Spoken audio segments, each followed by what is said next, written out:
Let's get started. It's my privilege to welcome you to the University of Tennessee Nuclear Engineering Department Seminar Series. Today's speaker is Mr. Stephen Arndt, who is a group leader with the Instrumentation and Control Team of the U.S. Nuclear Regulatory Commission. Steve has been with the NRC for 13 years. He did take a 2-year leave of absence, at which time he was a professor at the U.S. Naval Academy. He is the winner of numerous awards. In 1996, he received the NRC's Meritorious Service Award for Engineering Excellence. He is a fellow of the Ohio Academy of Science, and he's a registered professional engineer in both Tennessee and Maryland. The topic of his presentation today is an overview of the current and future research programs at the NRC. Steve, welcome. Thank you.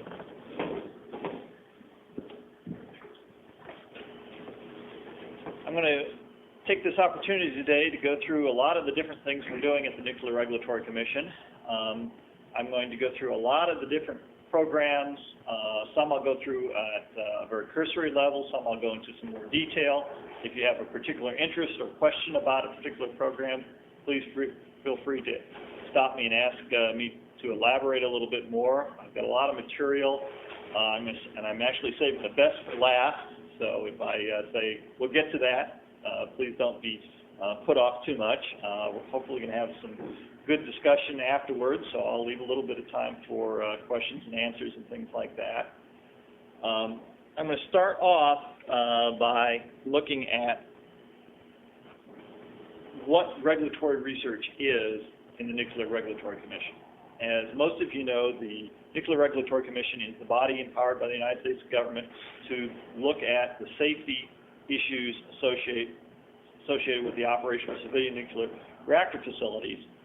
So the NRC was empowered by statute to have a regulatory research function, and that function is to conduct safety research in support of our mission. So we have actually two kinds of regulatory research. We have what is known as confirmatory research. So when a licensee, a nuclear power plant or a waste facility or a industrial nuclear facility comes to us and says, we want you to get a license to do whatever, build a new plant. They provide us all the information, and in some cases, we want to independently assess the quality of that information. So the work that is done to independently assess what the licensee does is known as confirmatory research. We also have a function that includes anticipatory research, the idea of we think someday there's going to be an issue, or we're not comfortable with where we are in the technology, and we want to go out and find out what the technology is going to be, so that when an issue comes up, we're on top of it, we know the issues, we know the data, and all those kinds of things. That's anticipatory research, but it all relates back to something that the NRC has to regulate. So unlike universities, we can't go out and do things just for the sake of good science. We'd like to, but we have to eventually relate it back to our regulatory mission. The Office of Research supports the other regulatory offices, the people who deal with reactors, the people who deal with materials, which can both be medical issues, there can be industrial uses of nuclear energy, like well sources or gamma ray machines for welding samples and things like that. And we also have the whole issue of nuclear waste, be it high level, low level, intermediate, long-term storage, short-term storage. So we do research in all three areas.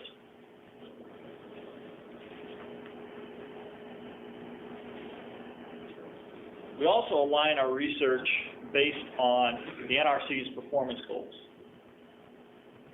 We have 4 basic performance goals. Maintain safety, which is basically the concept of continuing to do everything that's necessary so that the safety of commercial nuclear plants and things like that stays at least as good as it is today. Improve regulatory efficiency, effectiveness, and realism. That whole part of research and application has to do with getting better at what we're doing. Knowing things better, reducing uncertainty, being able to do things more efficiently, being able to make sure what we're doing as we learn more is the best thing. Reduce unnecessary licensee burden. Back in the 50s and 60s, when we put all the rules in place, we didn't know nearly as much as we know now. So we put what we thought then was necessary conservatism into the rules. As we've learned more, there's a lot of things that are now unnecessary regulatory burden. So that whole area of research has to do with either confirming what the licensee is telling us is unnecessary and hence relaxing it, or learning more about it. And the last part is enhancing public confidence, and that basically has to do with making sure people understand what we're doing, why we're doing it, and being as open as we can. So we do things like have meetings, we have publications, we have seminars like this.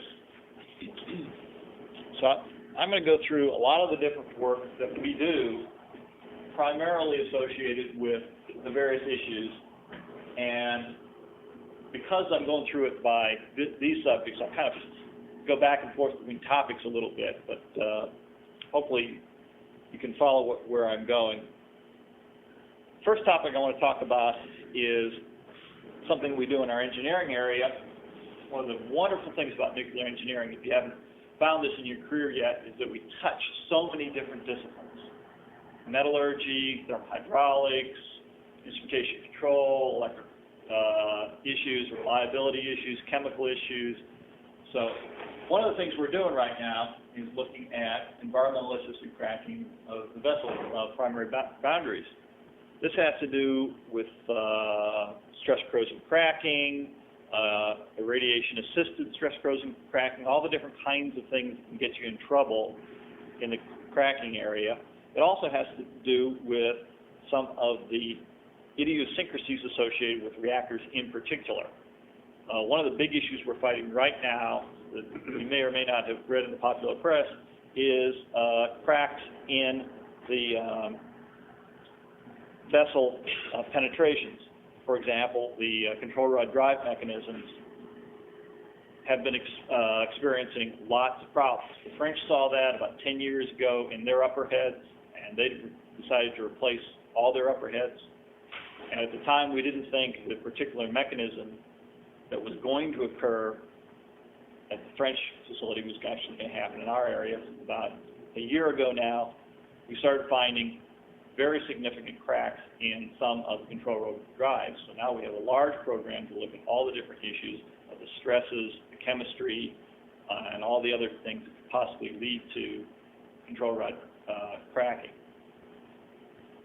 Another one, looking at the aging, the integrity of the reactor pressure vessel. I'll talk about this a little bit more later, but it has to do with things like the pressure vessel integrity associated with pressurized thermal shock and issues like that. I have a whole section of work associated with in-service inspection, efficiency, and reliability. This basically has to do with when we do non-destructive testing, how good is it? How much information do we really know when we do this? How often do we have to do it? One of the big cost issues for nuclear power plants is testing, because they try and keep the plants up all the time, and they also try and keep the length of the shutdowns short. You have to determine how good your non-destructive testing is and how good you can predict, given your results, out into the future. If you think you're good at it, and we agree with you, then you can go 1 cycle, 2 cycle, 3 cycles without having to do the test. If you don't think the tests are very good or very reliable, then we make you do it every cycle, which adds time and adds cost. So we spend a fair amount of time looking at in-service inspection reliability. Yes?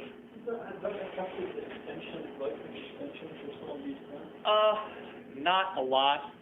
It does affect it some. Actually, some of the aging issues affects it more, but the actual reliability and the ability of us to get good numbers from the NDT is usually a continuing operation kind of issue.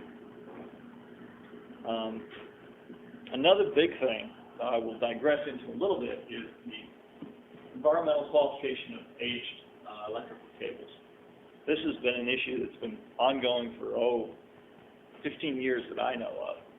And it has to do with the fact that power cables and instrument cables in nuclear power plants are strung all over the place for all sorts of different kinds of issues, motor actuators, instrumentation, etc. They have to be qualified, if they're in containment, to local conditions. So what you have to do is go to the end of life, both for radiation, temperature cycling, and time for these cables, and then expose them to a local transient. And how severe depends on where they're located in containment. We've learned a lot over the years about how to do both the local transient test and also the irradiation. What we didn't know was, when we started licensing these things, that the accelerated testing wasn't quite the way we thought it was going to be.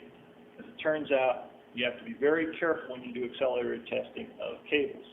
You can't just put them into a high fluence system and equate that to time and temperature at particular radiation points, because it turns out that the oxygen penetration into the cables, into the polyethylene cables, has a great deal to do with how they age.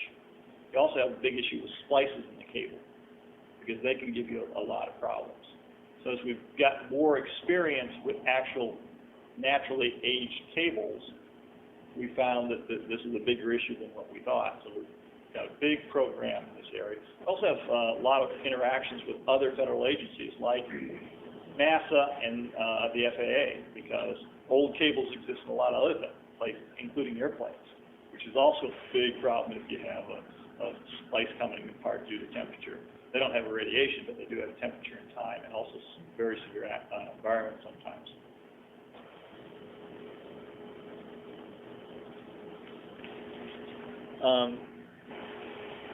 This is the point that the gentleman earlier was mentioning, maintaining adequate safety margins for aging reactor containment. The containment itself has some aging issues and leak tightness type issues. And as they get older and older, there's a lot of different kinds of mechanisms that we need to look at. We've built several large-scale facilities to look at pressurization under local conditions and leak tightness and things like that. We have a facility out at San Diego National Laboratory that's 1/7 scale containment, I believe, that we've done some pressurization tests on. We've now turned that into an international program where the Japanese and several other countries are using it as an international facility to look at some of their issues. They have a big issue because they have a higher difference between their design pressure and their failure pressure, so they're trying to use higher design pressures with the same kinds of materials. So they're doing testing. We had a test out there this summer that was very interesting because it went up to pretty high pressures. Unfortunately, it had not a gross failure, but a small failure, and it leaked a lot, so we couldn't get up to the pressures we wanted to. Hopefully we'll be able to do that later on. Another very interesting issue is the steam generator tube integrity. For some of you who may be been following this issue, one of the big issues in the last couple of years at the NRC is steam generator tube rupture type issues, particularly not during normal operation, but during severe accidents. Big issue, one of the big issues, of course, is that 90% of the pressure boundary is tubes, because there's so many of them in so much relative area. One of the issues that has been raised is that if you have a particular scenario in a severe accident where the vessel stays at pressure, high pressure, and you blow down the system, so you have a relatively dry system, you have mostly steam in the system, you can actually have the hot steam leaving the vessel, going along the top of the hot leg into the steam generator, going through the tubes to the other side of the steam generator, back through the other set of tubes, back along the lower part of the hot leg and back into the vessel and create a circulation loop. It was wonderful because it pulls the energy out of the core and out into the rest of the primary system piping, which is a heat sink. But it's bad because it exposes the steam generator tubes to high temperature, which means they could possibly fail and create a containment bypass out through the secondary side. So there's a lot of work looking at maintaining the adequate margin of these kinds of things. We've had a lot of research. We're doing a lot more research. One of the neat things is we're looking at the steam generator with computational fluid dynamics, very fine node work, really interesting experimental and theoretical work. We've also looked at the tubes and then some experimental systems. Aging of structural and passive components, these are the large civil structural type issues, looking at what effects they may have under earthquake loads and things like that as they age. Risk important aspects of digital instrumentation control equipment. This is my particular area of expertise. It's also one of the things I'm working on right now. We're looking at a lot of different things on digital systems, mostly associated with retrofit of digital systems into current reactors. Large number of reactors have said they're going to relicense another 20 years. Most of the current reactors have very old instrumentation control systems. So they're talking about putting new digital systems into the plants, which is wonderful. Digital systems tend to have less drift. They tend to have more capabilities for monitoring, for diagnostics. Most of the time they're more reliable. The problem is they don't fail the same way analog systems fail. And you can run into some serious common cause problems associated with, for example, if you have a distributed control system and you lock up communications bus, all the instruments go down. Not having anything to do with the instruments out in the plant, just having to do with the computers. Or if you have a software failure, you could have some very serious problems. So we're looking at these systems, trying to understand the reliability of the digital systems, which is a tough thing in software, because of course software keeps running all the time at once until something bad happens. Like you get a spurious input that you never thought about. It puts you in a place in the software where you're not supposed to be, and it gets you in a loop or it goes out someplace. So you get into some really interesting issues. We've got several research programs at universities, one at University of Maryland, one at University of Virginia, looking at how do you qualify digital systems for critical safety use.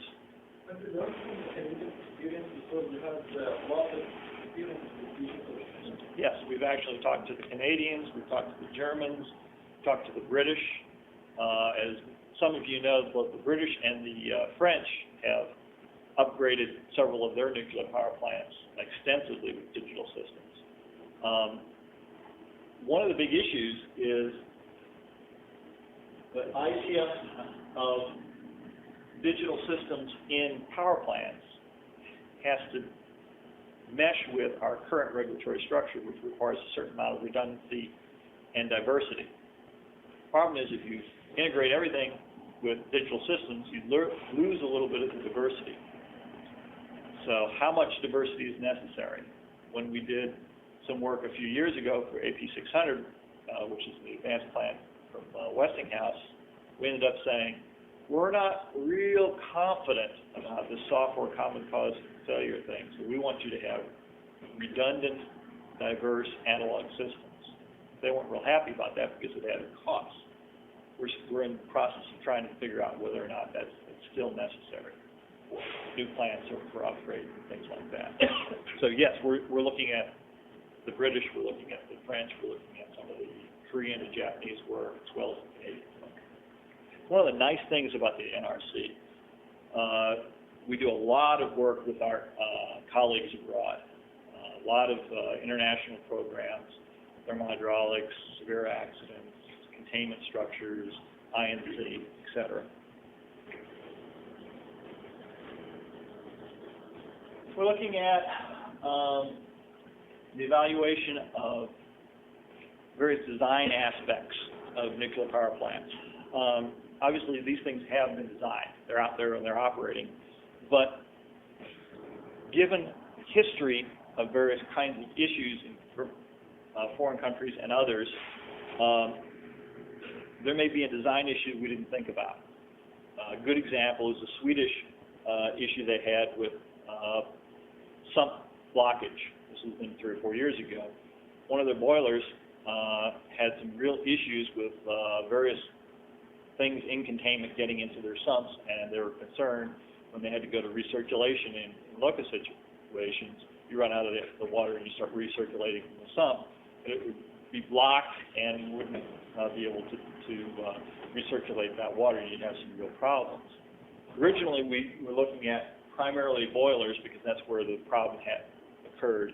We're now in the process of looking at PWRs as well for sump blockage. We also have an entire program called the Generic Safety Issue Program, which is basically anytime a plant has a problem or there's a posed problem or someone supposes a problem calls us, we decide whether or not it's a plant-specific problem or a generic problem, something that affects everything. Something that affects a plant, we deal with the plant and try to resolve it.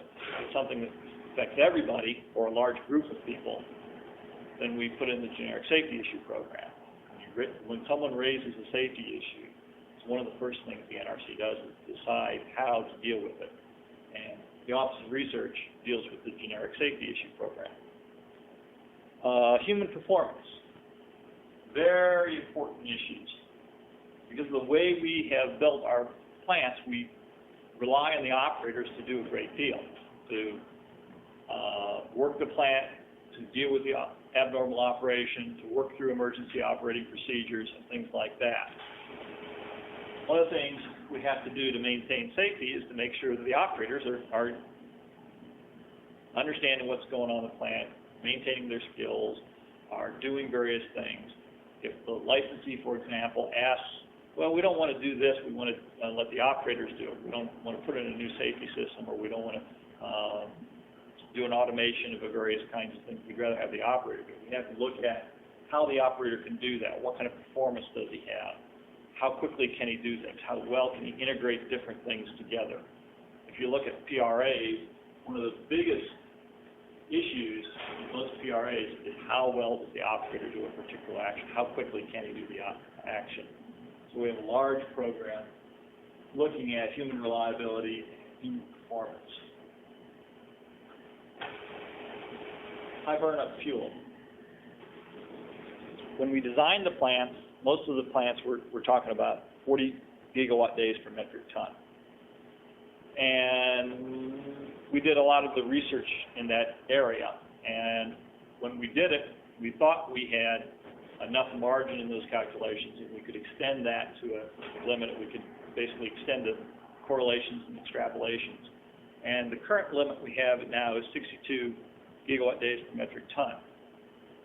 As we've gotten to that point in our actual burn-ups and done some tests and things like that, we've seen that we may not be able to extend that data that we took all the way up to 62 megawatt days. So we're doing a lot of work right now to make sure that really is something we can do. And also start looking at very high burn-up. Some of the licensees who are trying to stretch their fuel cycles out to very large numbers are going to probably come in and ask us to go beyond the current numbers. So there's a lot of research in that. Very interesting work, both experimental work, mostly at foreign facilities, as well as some computational work. Another big issue is MOX fuel. Some of you probably know the company Duke Contima Stone & Webster has a contract with the United States government to build a MOX fuel facility down in Savannah River. And they're going to use the MOX fuel that they produce in some of the plants to burn plutonium as part of our deal with the Russians. Understanding how to license that fuel to be put in our plants is a big research topic we have. Who does that research for you? We're just starting to get into it right now. We're getting data from various sources. How much experimental work we're going to do is still an open issue. Because obviously working with plutonium and MOX fuel is not something that the United States does very much. This will be our first MOX facility and fuel and things like that. So it's open. We're in the process of updating our codes to actually handle that kind of thing, our fuel codes. We now get into the area of research associated with efficiency, effectiveness, and realism. One of the things the agency has done for a long time, basically ever since TMI, is look at operational data assessment. As things occur in the plants and as we build up data, we want to be able to use the information we have to assess how effective we are in our rules and how effective the plant is in doing various things. So a lot of this has to do with the new regulatory process that we've just put in place. We've revised our inspection program fairly recently to look at the significance, based on data, of various regulatory issues, called the significance determination process. And it looks at operational data and it assesses, from a risk standpoint, whether or not we're in trouble, whether or not the particular failure is risk significant or not, and it assigns regulatory significance to that. If you go to our site under the regulatory significance type issues, you'll find every plant has a whole set of different parameters, and they can be rated green, white, yellow, or red, depending upon what the data and the number of occurrences are, the number of inspection findings, and things that way. And everyone wants to be all green. And for the most part, they've done a very good job. We also have what is known as the Accident Sequence Precursor Program, which is a PRA-based event analysis program that we look at the more significant regulatory incidents or events and assess their conditional core damage frequency. Basically, we take the event, we analyze it in a PRA space, and then we decide what the significance is based on if the event had gone further, how much risk would have been associated with it. And we do, depending upon how many events, a half dozen of those a year. We're at the point now where we're just finishing up the IPEEE reviews and insights document. One of the things the agency did was ask the plants to do a determination of vulnerabilities. The first one was the IPE, individual plan assessment, where we asked them to look from a risk standpoint whether or not they had any vulnerabilities. When we got that one done, we decided we need to look at not only level 1 PRAs inside the plant, but also external events. So those reviews are coming in. We have a large effort to look at those, assess them, and learn from what all the different plants learned and put out information to the plant. That will hopefully make us much more efficient in our off-site type issues, our earthquakes and floods and those kind of reviews. We have a big area looking at pipe integrity, leak before break, those kinds of issues. Fair amount of work looking at the effectiveness of ALARA, looking at monitoring trends for plants, understanding what plants are doing well and what plants are doing not so well. The validation of the health effect models goes basically to looking at linear no threshold and the implications it has on all of our different tools and all the data that's available. We've been very fortunate with the breakup of the Soviet Union and their work with us. We're getting a lot more of the data in Eastern plants available to us over the last 3 or 4 years. We've been able to get that data, both at low dose rates and high dose rates. So we're getting a lot more information in that area.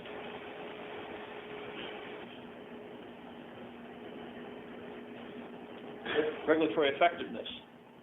One of the things we do is we continually try and monitor how well we're doing on things. One thing we do is we look at our current regulatory framework and say, have we been effective? Were the rules we promulgated doing what we thought they would. For example, we just got done with a program to look at the effectiveness of the Atlas rule. Back after the Browns Ferry Atlas, partial Atlas, been about 15 or 20 years ago now, we realized that we needed more protection against anticipated transits without scrams. We made a rule to provide redundant systems for scrams. What we did a couple of years ago, ending up a few months ago, is looking at how effective that rule was. And we really reduced the probability of atlases by the actions we took. So we have several programs like that ongoing to look at whether or not we're doing a good job. PRA standards and methods, lots of issues associated with this. ASME is in the final throes of writing a standard for how to do a PRA. Up until that point, there's never been a peer-reviewed, general consensus kind of document to say how you do a good quality PRA. And that's going to be level 1 PRAs. ANS is in the process of writing a external events supplement to that, which will go with that model to look at that. Also, one of the big issues in PRA methods is there's some technology we just don't do very well. Fire PRA is an example. You know, fire in a plant, how does that affect things? It's a very difficult issue because fires, as everyone knows, are very unpredictable. We also have to deal with the fact that they're very location specific. If you have a fire in one level and it burns up to the next level, or it burns down to the level, or it spreads, or it takes out various kinds of component systems. For example, it takes out an instrument air system. That can affect systems all over the plant. Dealing with fire models in PRA is a big research issue. Quality assurance issues. One of the big expenses in nuclear power plants, particularly construction of new plants, is meeting all the QA requirements. You want to relax those requirements, that's fine, but how does that relaxation of a QA standard affect the reliability of the system? Because most of these systems were built the same way, they're just qualified differently for the QA. So by not qualifying things, how does that affect the reliability? How does that affect the PRA? Big research interests that we're spending a lot of time on. Risk-informed regulations. We have a lot of efforts on going back and looking at various rules and deciding whether or not they're appropriately risk-informed. Are they doing the things that are important? Are the rules making people spend a lot of time and money on things that aren't particularly risk-important, as opposed to things that they should be doing? We wrote a rule, Reg Guide 1.174, a few years ago that basically said, if you find something in your plant that you know isn't particularly risk significant, but we make you do anyway because of the rules, come to us, show us the justification, and we'll change it. A lot of research has to go into supporting those decisions, because just because they come and tell us that doesn't mean we're necessarily going to believe them without looking at it. The whole issue of timely development and endorsement of standards. It's a public law. It's 104.13, if anyone's interested. That basically says if we're going to do something and there's a standard out there, that we are required to look at that standard first. The idea being that the standard making process is a good consensus building process that the nation as a whole is doing, and the regulators, be they FAA or NRC or anybody else, should look first to see whether or not that's good enough. So we have a whole process of following those standards. Thermohydraulic and fuel behavior, severe accident and neutronics codes. We have a whole suite of codes that are specifically designed to support all the regulatory issues we're doing. We maintain these independent of industry. There's a large debate about whether or not we should go to that expense or not. But the long and the short of it is, if we don't, there's no way of knowing independently what a lot of these phenomena are going to do. So we maintain a suite of thermohydraulics codes, we maintain a suite of fuels codes, severe accident codes, things like that. We previously maintained all these at large research institutions, like in some cases universities, most cases national laboratories. For both cost reasons and for level of expertise reasons, we have taken a lot of those and brought them back into maintained development by the staff members of the Office of Research. So we're doing a lot more of our own research and development.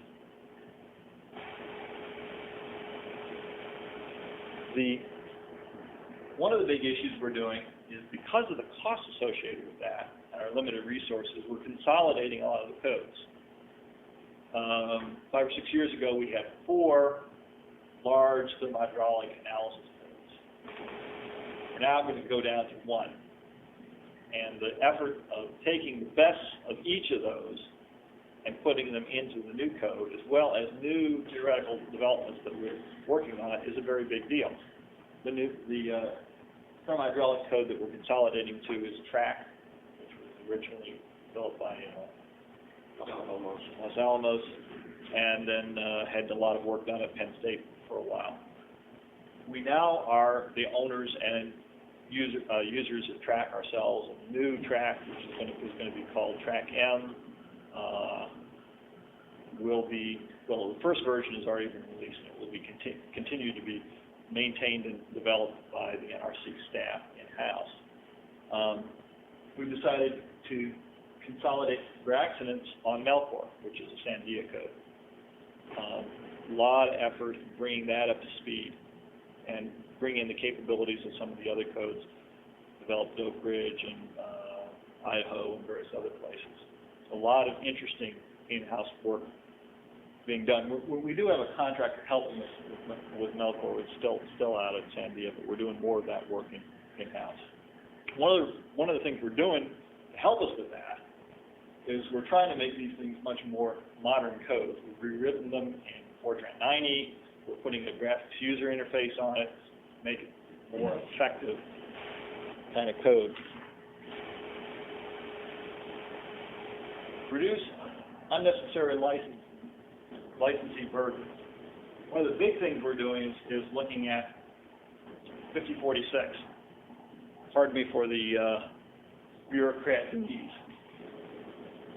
Title 10, Code of Federal Regulations, Part 50, subsection 46. This is the set of rules that are associated with accident analysis for nuclear power plants. One of the things that was done originally when we put this in was put a lot of conservatism in to make sure we were safe when we let plants operate. As we've learned over the years, that a lot of those conservatisms are not as necessary because of the large amount of uncertainty we put in them and the level of uncertainty at the time. So a couple of things we're doing in here is we're looking at some of the oxidation correlations that we use and some of the decay heat correlations we use and seeing whether or not we can back off a little bit.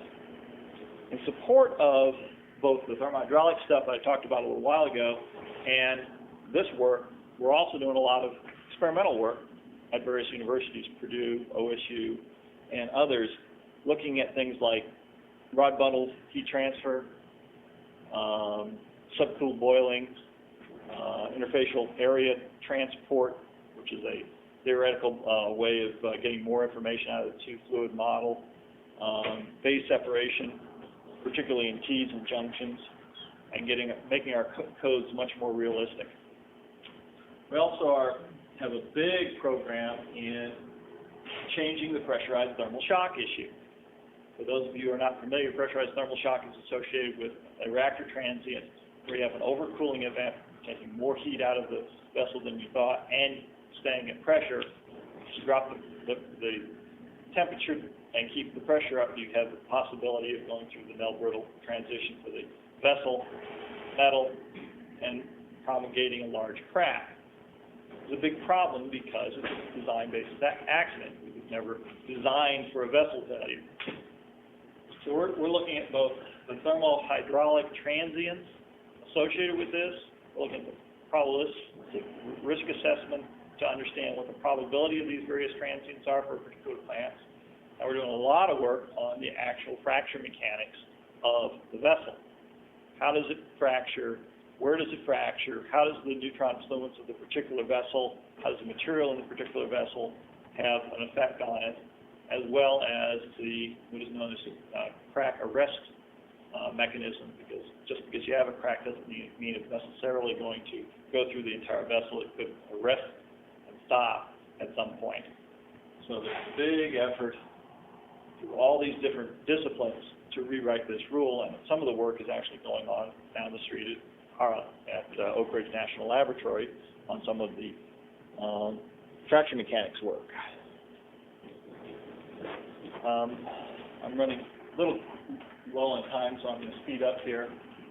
Enhancing public confidence, one of the big things is to tell people what's going on, get stakeholder input. So we frequently have meetings to talk about these issues, to ask the experts, either directly by expert elicitation.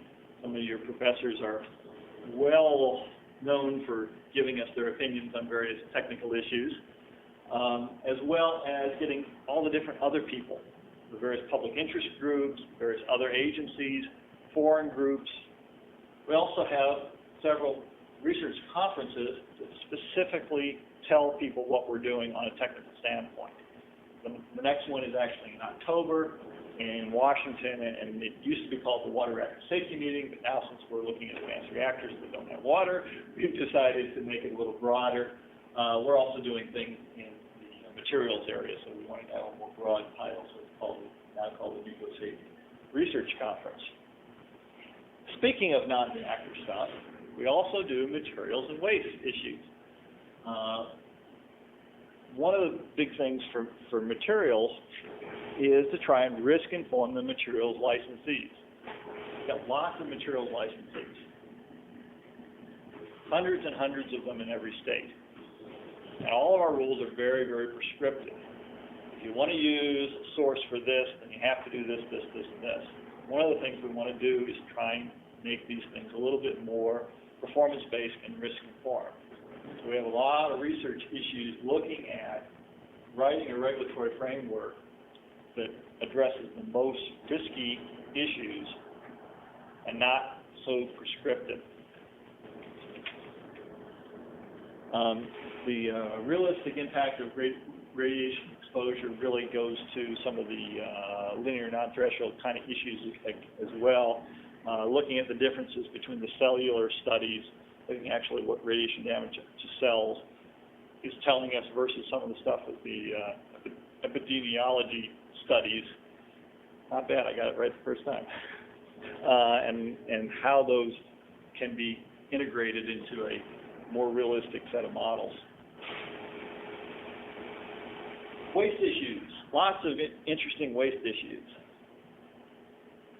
Mostly having to do with intermediate storage and some having to do with long-term storage. Of course, we have the whole issue of the Yucca Mountain site that we're going to have to look at. We've been continually following all the technical issues associated with it. We'll get to deal with it in depth probably next year because the Department of Energy will send the actual application over to us. We're also looking at things like dry cask storage. We're looking at things like burn-up credit for storage facilities and transportation casks. It turns out the way the rules currently work, we give the licensees very little credit for burn-up. What does that mean? When you store these things and you put them in casks to transport them, one of the primary limits is you cannot have a critical or near critical amount of uranium in these things.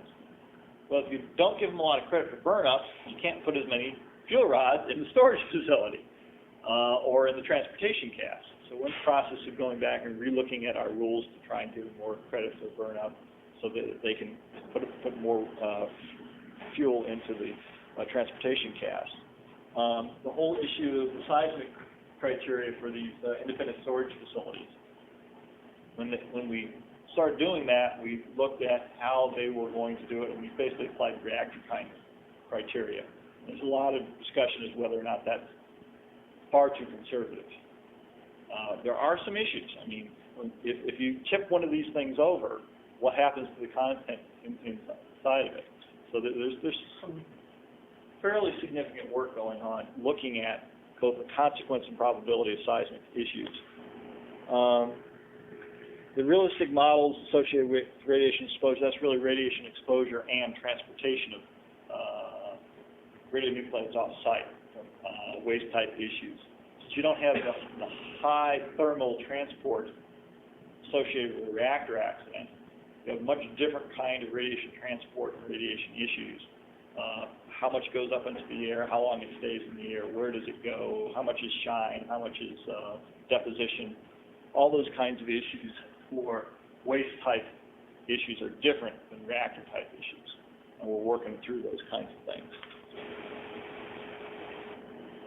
Told you the best was last. We're also getting geared up for advanced reactors. I remind myself of the song that was popular a few years ago by a band who no one cares about, at least I don't, Timbuk3, but they had a great song. It was called The Future's So Bright. Some of you may have heard it. And the lyrics basically, the future's so bright, I gotta wear shades, I got a crazy professor who wears dark glasses. It's a great thing, and it talks about a nuclear engineer who's going out into the world, and he's got a job, and he's making a lot of money, and the future's great. Everyone is excited about advanced reactors. It's one of the things that have really gotten everyone interested in the business. So we have a whole set of activities associated with advanced reactors. We have what is known as a readiness assessment. We're going through and looking at whether or not we can actually license one of these things from an NRC standpoint, not because of the technology, but because do we know enough about this stuff, and do we have enough people on staff that can do this kind of work? A whole set of issues with early site permits. One of the things that licensees are thinking about doing is getting an early site permit, which is basically a partial construction permit that says this site is acceptable to build a power plant on. It makes the licensees have a much better knowledge of whether or not they're going to have any site issues if they can get one of these things in before they have to spend a lot of money.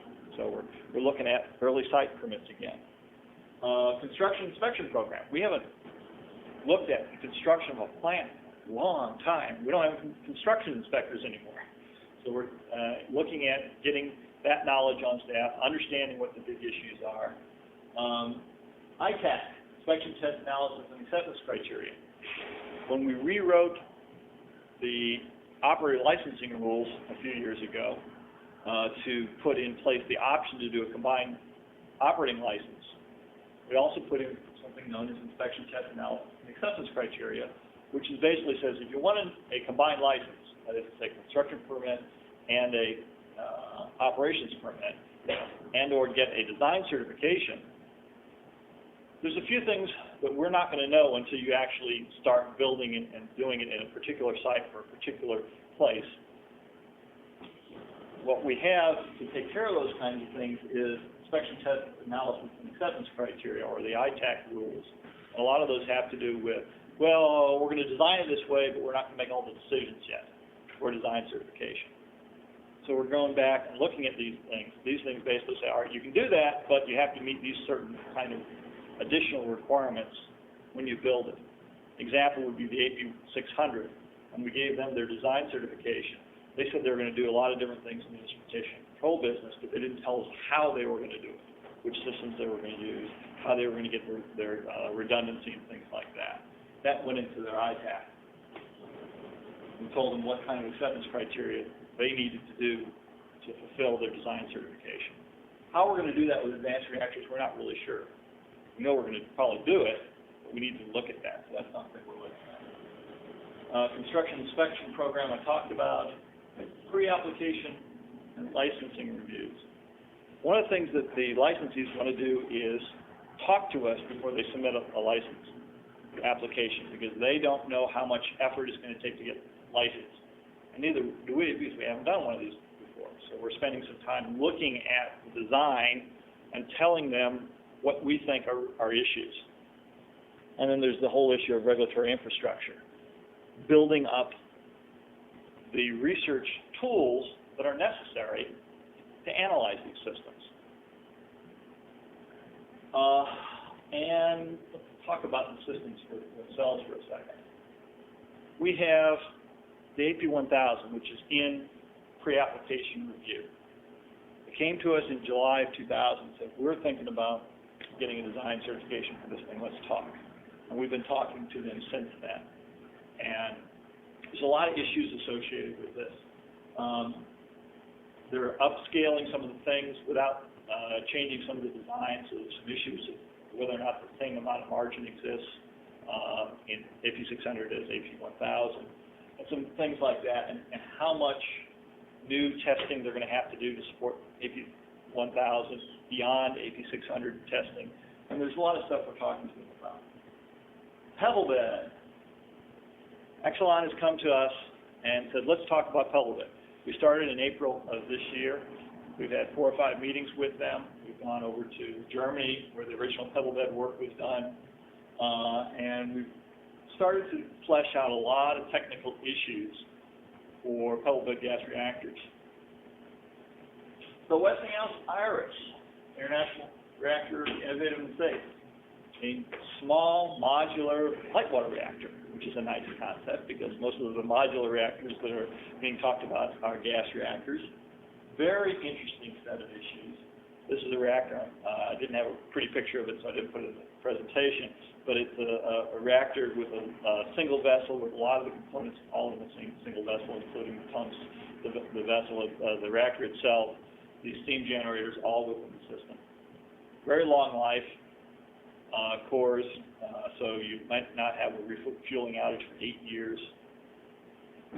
Very nice concepts, a lot of issues, like how do you do steam generator tube inspections if you're not going to crack the vessel like for every 8 years or so.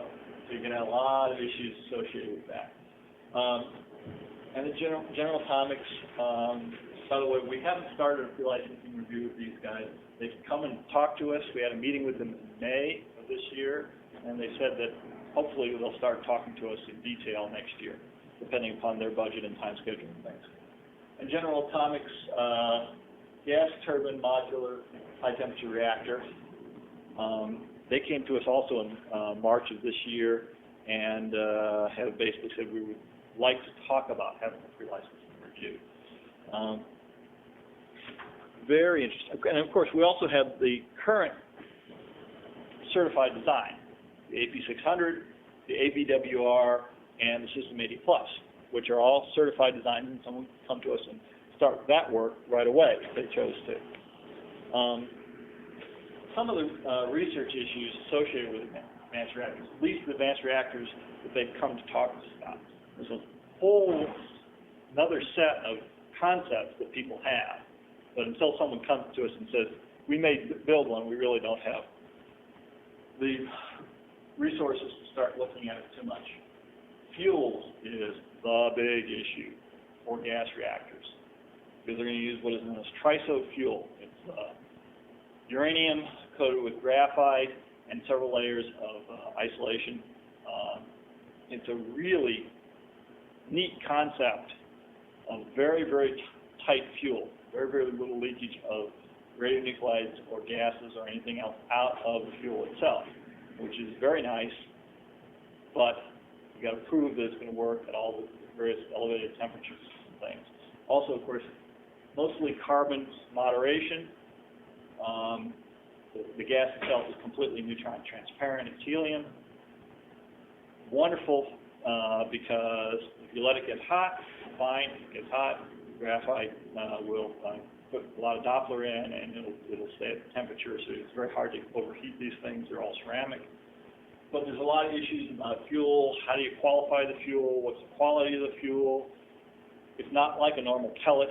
You can't go in and do QA on each one of them. There's billions and billions of these little microparticles. So how you do quality assurance on that, whether you use statistical process control or everything else, big issues. Power conversion units, these things run on, the gas reactors at least run on a very high temperature Brayton cycle, which uses magnetic bearings on very high speed turbines and all sorts of interesting things that we haven't looked at before. INC and control on man-machine interface, human-machine interface. modular reactors are different than single reactors. How do you tie them together and how do you deal with them? They're also talking about a lot fewer control room operators, less than one per reactor, or one per reactor, as opposed to 5 or 6. That means you have to automate a lot of your systems. If you automate a lot of your systems and something breaks, how do you know that the reactor's been vigilant, the operator's been vigilant enough paying attention to everything? And how quickly can he come up to speed and all the different issues associated with that? How do we do the licensing itself? Do we define the design basis accidents based on their risk or their consequences or their engineering analysis? It's going to be different this time. Lots of advanced material issues, carbon, high temperature steels, various kind of structural components.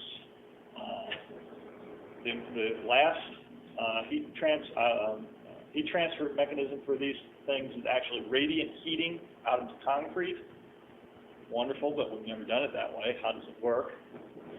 A lot of issues with analytical codes, understanding what kind of codes we need to be able to analyze the vessel, to analyze the thermohydraulics, to analyze the fuel.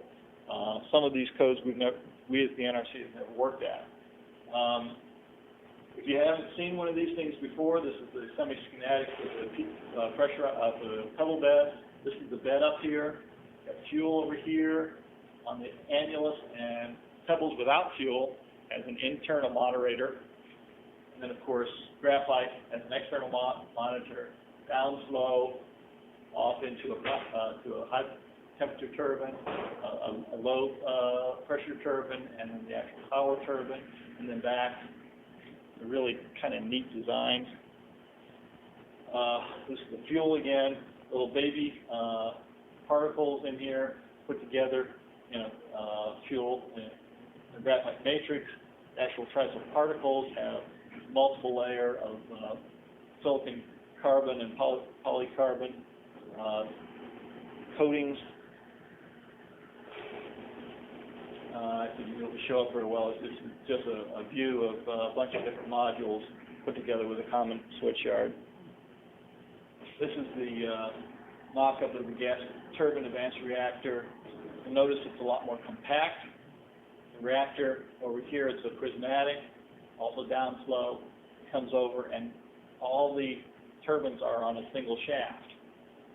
You got the high pressure, the low pressure, and the power turbine all on a single shaft, just like a jet engine. Some significant advantages and some disadvantages to this. It's much more compact. You can just top this vessel and lift the whole thing up for maintenance and things like that.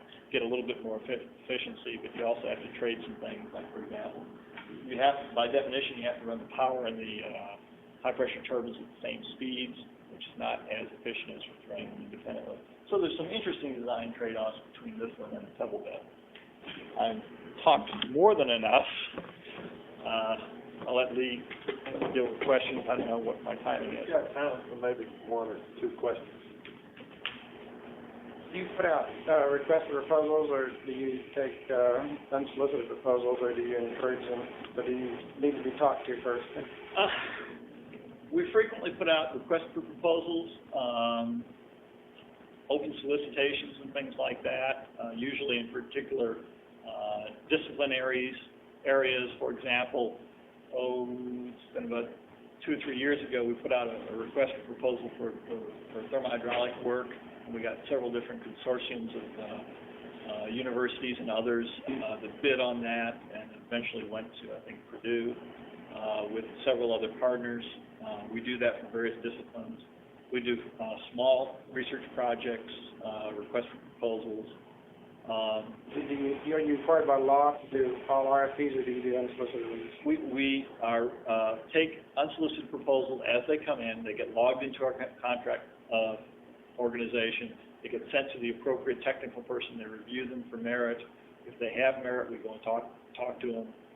If they either don't have merit or we don't have any need in that area, we send them a nice letter back saying, thank you very much for your proposal, but we can't fund it this time.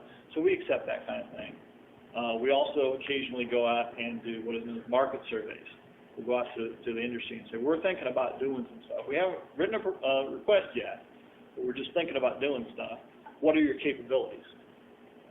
And people will tell us, and then when we actually do go out for it, we can write the proposal, the request for proposal, knowing what is available and what's reasonable and what the costs and things like that are. People come and talk to us all the time with varying results depending upon mostly our budget more than anything else. We also put out research grants to universities and various other organizations. A lot of our work is done at the national labs. A fair amount is done at private contractors, and a fair amount is done at universities. Are your reviews external and internal? Primarily internal, but sometimes we have external. Funding took quite a dip a couple of years ago. Has it come back up? It's slowly starting back up. It's not quite what it was, but it's slowly coming up. And particularly if we get the advanced reactor stuff, we're going to get significant additional funds. Students, you have questions? Do you apply between the water qualification and the qualification which is covered on the Yes and no. It depends on the application of the codes. We have a fairly stringent set of requirements for the licensees because they're going to the answer they come up with is directly going to affect how they run the plant. Say, for example, a reload calculation to look at a new set of fuel, a new set of data or whatever. We require very strict Appendix B, which is our design qualification, rules for those codes, because that number, whatever it is going to directly go into either their fuel number or their licensing analysis or whatever. Traditionally, most of our codes have been confirmatory. You send us something, and then we run our own codes to confirm that what you did was right. More and more, like the pressurized thermal shock issue, we're actually using our codes to set the limit. For those, we have a much higher internal quality control and peer review and things like that. For example, some of our thermohydraulics, we've done some very significant peer review efforts for our fuels stuff. We've gone out and identified all the most important technical issues in the codes and had peer review of both the models and the code to make sure that they're both reasonable and accurate. So the answer is yes and no. Okay. Before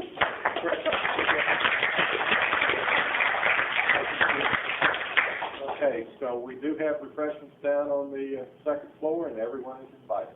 Thank you. Before anyone leaves, for the students, we're always looking for good people, and we got lots of interesting work to do. So let me know. Come down and have a couple of yeah. And I got. Okay. Yeah. All right. Sure.